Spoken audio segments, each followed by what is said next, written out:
Bonjour à tous les taureaux, signe astrologique ascendant au signe lunaire, amis taureaux, j'espère que vous allez bien. On se retrouve donc pour votre dernière guidance de l'année 2024, donc la guidance du mois de décembre. Alors ça va être une guidance un petit peu particulière parce qu'il s'est passé beaucoup de choses dans votre vie, dans la vie même en général, avec les événements qui s'est passé aussi à travers le monde. J'avais envie de faire un petit peu une guidance bilan. On va voir comment s'est passée votre année, ce qui reste encore à travailler. Et ensuite, on va parler un petit peu du mois de décembre. Et on va faire donc une perspective aussi pour 2025. Donc restez bien jusque la fin de la vidéo, pour vraiment écouter tous les messages. Si ça ne vous résonne pas à vous, c'est que vous n'avez pas de message à recevoir de cette guidance. Regardez aussi votre ascendant et votre signe lunaire. Donc on va commencer votre guidance. Je vous remercie aussi, amis taureaux, pour vos abonnements, vos likes. N'hésitez pas aussi à venir me rejoindre sur les réseaux sociaux, sur Facebook, sur Instagram, et je suis aussi sur TikTok maintenant, et je fais des vidéos différentes. Allez, c'est parti. Donc pour votre guidance, chers amis taureaux. Alors ici, on a du pape, donc arcane majeur. Une énergie très forte, très dense, donc on sent vraiment que cette année 2024, pour vous, elle a été, je pense, très intense. Vous avez peut-être dû faire un gros travail sur vous-même, et il s'est aussi passé énormément de choses dans votre vie. Alors que nous dit le pape? Le pape, c'est une carte quand même de grande sagesse, qui symbolise la spiritualité, l'enseignement et l'autorité morale. Donc dans le bilan global de ton année 2024, cette carte, elle suggère que tu as vécu une période d'apprentissage, mais pas sur le plan qu'intellectuel, mais aussi en termes de croissance intérieure. Il est probable que tu aies fait face à des situations où tu as vraiment dû t'appuyer sur des valeurs profondes. Ou alors peut-être tourner vers des personnes de confiance, des guides, des mentors. Cette carte, elle représente aussi l'aspect de la tradition.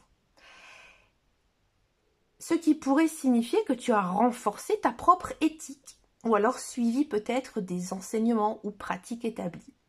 Le bilan ici, il est vraiment très positif, montrant que 2024 a été une année de maturation, de recherche de vérité plus profonde et aussi de construction solide, des fondations spirituelles et peut-être même intellectuelles. Donc ici, continue à t'ouvrir à la sagesse, à l'apprentissage. Intègre ces leçons à ta vie quotidienne, car elles te serviront dans tes décisions futures.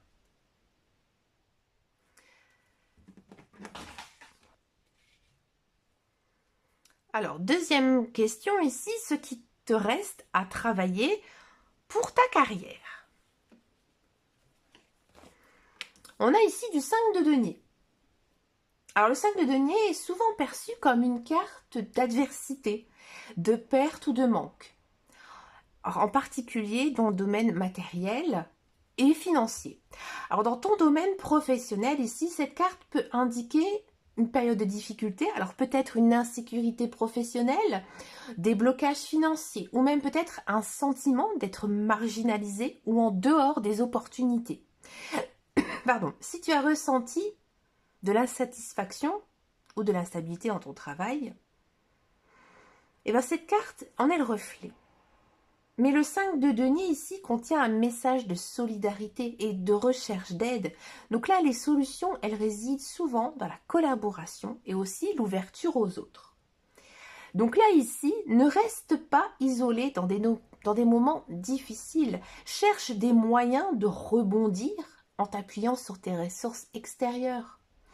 Cela pourrait être des collègues, des mentors ou même une formation pour améliorer tes compétences.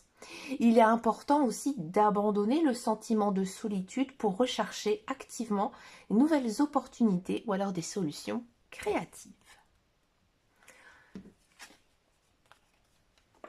Troisième question, ce qui te reste à travailler, mais dans tes relations.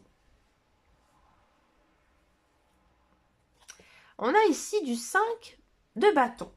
Alors, le 5 de bâton, c'est une carte qui parle de conflit, de compétition, voire même de tension. Alors dans tes relations, qu'elles soient amicales, familiales ou amoureuses, tu as peut-être été confronté à des désaccords ou alors des luttes d'ego. Alors ça peut indiquer des moments où les discussions ont tourné à l'affrontement, ou alors peut-être que, j'ai envie de dire, la relation est devenue difficile, mais difficile à gérer. Parfois, cette carte, elle montre aussi une tendance à la rivalité, à des malentendus, où chacun cherche à imposer son point de vue, mais sans vraiment écouter l'autre. Alors ici, le travail à faire ici, c'est d'apprendre à mieux communiquer, à éviter les luttes de pouvoir et aussi à désamorcer les conflits avant qu'ils deviennent beaucoup plus intenses. Donc tu devrais essayer d'être plus dans la coopération et moins dans la compétition. Cherche des solutions où chacun peut trouver sa place, sans que cela tourne aussi à un rapport de force. Donc il pourrait être utile ici d'apprendre à lâcher prise sur certains points de vue ou de faire preuve de plus d'empathie.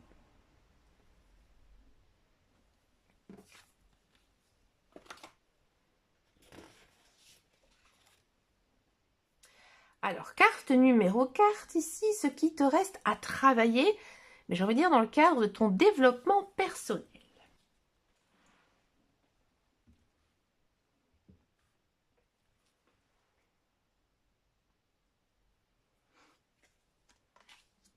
On a ici du 6 de denier. Alors, le 6 de denier, c'est une carte d'équilibre, de générosité, aussi de partage. Donc là, dans ton développement personnel, cela suggère que tu dois travailler sur l'équilibre entre ce que tu donnes aux autres et ce que tu reçois. Il peut y avoir des déséquilibres. Peut-être que tu donnes trop et tu négliges aussi tes propres besoins. Ou alors tu as du mal à accepter l'aide ou le soutien des autres. Donc là, le 6 de denier te demande de réfléchir à une dynamique et de trouver justement un juste milieu. Donc assure-toi que tes relations et tes actions sont équilibrées. Apprends à recevoir autant que tu donnes, que ce soit dans tes relations ou alors tout simplement pour ta propre croissance personnelle. Le développement personnel passe aussi par l'apprentissage à se valoriser et à accepter que parfois, il est nécessaire aussi de recevoir pour continuer à avancer. La 5e carte ici, ça va être les opportunités à saisir en ce mois de décembre, mais vraiment dans la globalité. Alors ici, on a du 9 d'épée. Alors, le 9 d'épée, c'est une carte souvent associée à l'anxiété, aux peurs et aussi aux soucis. Alors, cela peut sembler surprenant comme opportunité, mais cette carte, elle révèle une opportunité de libération mentale.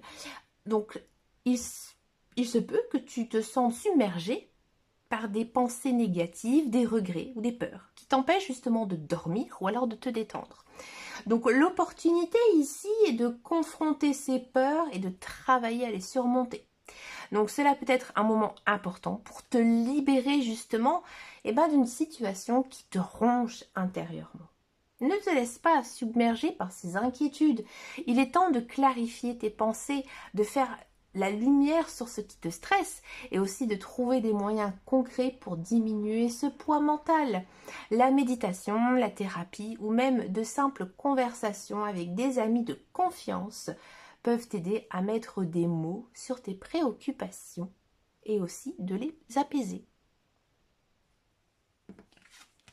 Les défis ici à surmonter en décembre, mais encore une fois, on va être sur une généralité. Donc les défis ici à surmonter pour ce mois de décembre. On a les amoureux, donc c'est les amants ici dans ce jeu. Donc ici, c'est une carte de choix, de dilemme émotionnel et aussi de décisions importantes. Donc là, le défi principal en décembre sera probablement lié à une situation où tu devras faire un choix important, peut-être dans le domaine relationnel ou émotionnel.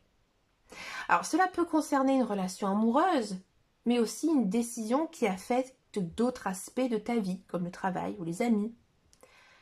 Donc là, il te sera demandé d'être sincère avec toi-même et aussi de choisir en fonction de tes valeurs profondes ou non sous la pression des autres. Donc là, prends le temps de réfléchir avant de prendre une décision. Écoute à la fois ton cœur et aussi ta raison pour trouver justement un équilibre dans ton choix. Cette carte te conseille de suivre tes véritables désirs, même si cela implique un sacrifice ou un changement difficile. La sincérité envers toi-même sera la clé pour surmonter en fait ce défi.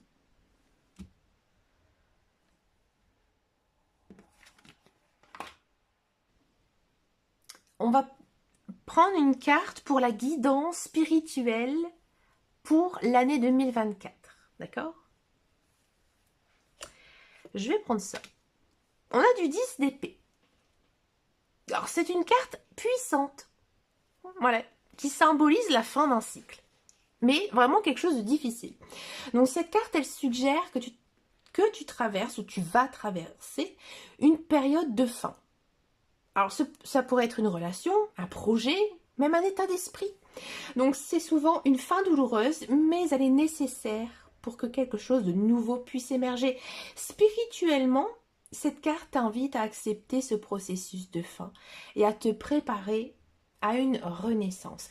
Les difficultés que tu as traversées t'ont rendu plus fort. Et même si le processus est difficile, il est porteur d'espoir pour l'avenir.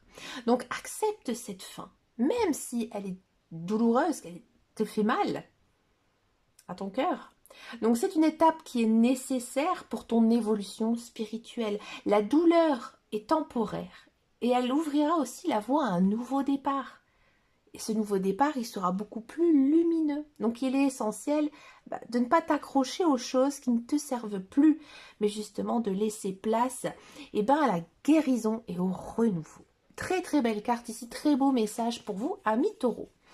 Et pour la dernière carte, ça y est, on va aller voir s'il va se passer la perspective ici pour 2025 dans tous les domaines, que ce soit dans votre développement personnel, l'amour et le travail. Alors, je vais prendre celle-ci. Ah, c'est chouette. On a du soleil. Le soleil, c'est une des plus belles cartes positives du tarot. Oui, ça symbolise la clarté, la joie, mais aussi le succès et l'épanouissement. Donc là, pour 2025, ça s'annonce une année radieuse dans tous les aspects de ta vie. Sur le plan de développement personnel, tu es sur le point de rayonner pleinement, d'être en accord avec toi-même et aussi de trouver un vrai sens de confiance en toi. Tes efforts passés, notamment en 2024, porteront leurs fruits et tu pourras te sentir accompli et aussi aligné avec ta vérité intérieure.